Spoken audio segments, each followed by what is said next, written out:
All right, CFL season is here. Last night we talked about it in segment one. The Rider win. CFL continues. Farhan Lalji is in BC. Okay, first off, let's go to the Ottawa Sask game. Farhan, did you learn anything from either team in week one that kind of you didn't know?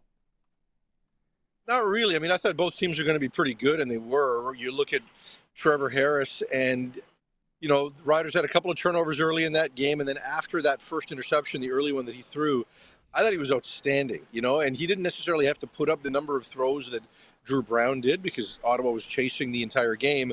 But he was efficient. He got the ball out of his hands. He spread it around. He got it to the right people. He got Emelis the ball a lot. I think Emelis is going to just pick up where he left off a year ago. He was outstanding. And defensively, this team knows how to get after the passer, especially at critical times. So I liked what I saw from Saskatchewan. They kind of made it needlessly close at the end there, where, when they turned the ball over late. But overall, I thought Saskatchewan looked really good. And then Drew Brown, what was he? At one point, he was completing 90% of his passes, despite all that he had to throw. And some of it was checkdowns for sure. But I thought he was sharp. They've got a pretty balanced receiving core 1 through 5. I thought they all looked good. So I think both these teams should be pretty pleased coming out of the game. If you're Ottawa, you don't want to make some of the mistakes that they made. But I thought Saskatchewan was full value. First drive, Ottawa comes out and they pick apart that zone like methodically, right? And I'm like, oh, geez. And I'm riding the Riders on a -3 bet hard, so I'm like, let's go. But like you said, the Rider defense, it seemed to be when they were pushed, when they needed to be, they stepped up.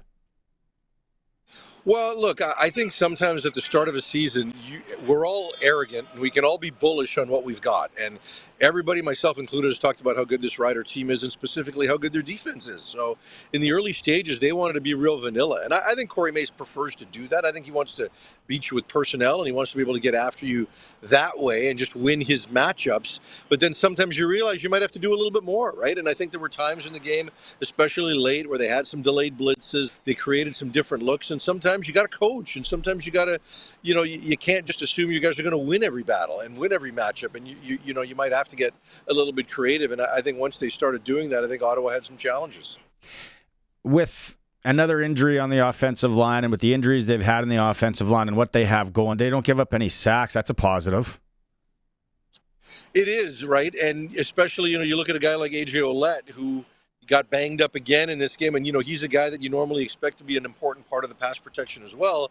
And Matthew Bertrand-Houdon came in, and I thought he looked very good in that area too, right? So, the one thing with Trevor Harris is he knows how to get the ball out of his hands early. He's smart. He's watching him play the game the last couple of years really reminds me of AC. Right. And I think Trevor still has the ability to push the ball a little bit more than AC did then. But in terms of the way the game is slowed down and the cerebral element of what Trevor Harris can bring to the game, I think it's special. And I think he has been that quarterback who's gotten better with age and with time. And his game has never been dependent on using his legs to run around where that's going to diminish. Right. So he can still play the game at a pretty good level. Yeah, smart. Right? It's just smart football. Like you said, quick reads and the reads, looking off receivers. He was on point for a lot of the night. You mentioned him, Thomas Bertrand-Houdon. Big run called back on a penalty. For a moment there, Farhan, I'm like, is this his coming out party for all of Canada to see? Like the guy can run. Like he is that guy, right? That takes a lick.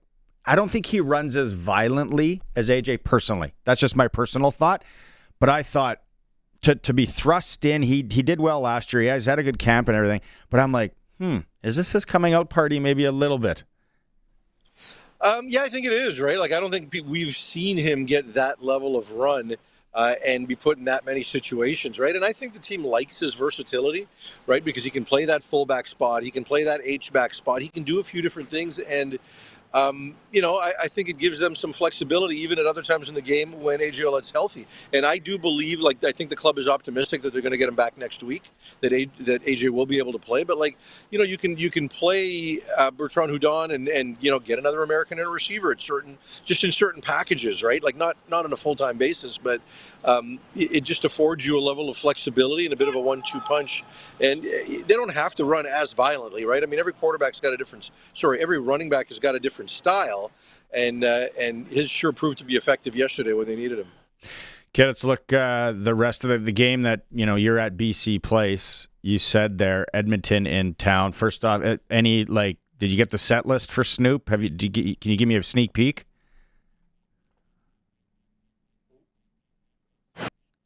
I can't give you a sneak peek. I'm sorry, I haven't seen the set list yet.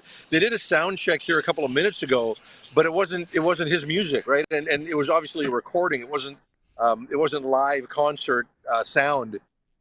So I'm curious to see, because I know they are going to have something with him earlier in the day tomorrow. So I might try to sneak in, and if I do, I'll text you the set list at that point. You can tweet it. Big fan. I don't know if you and I talked about this. I know Suits and I did. I just want to hear "Not Like Us." Can we assume we're going to hear that? That might be a deep cut. I don't know. I'm a big From the Church to the Palace guy, and I don't think he's going to play that.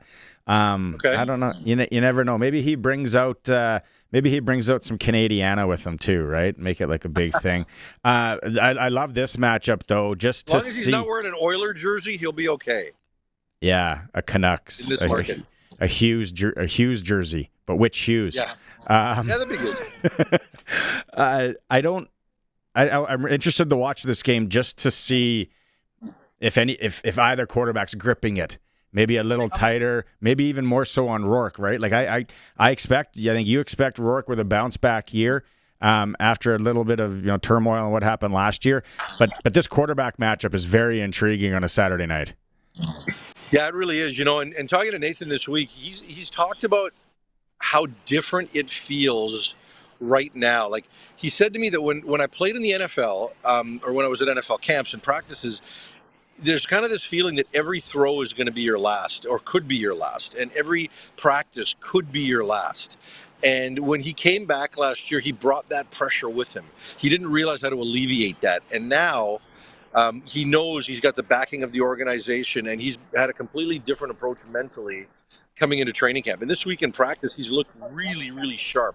I think yesterday was kind of okay, but the first 2 days of the practice week, when they were going fully, I thought he looked really, really good. He's developing some chemistry with his receivers.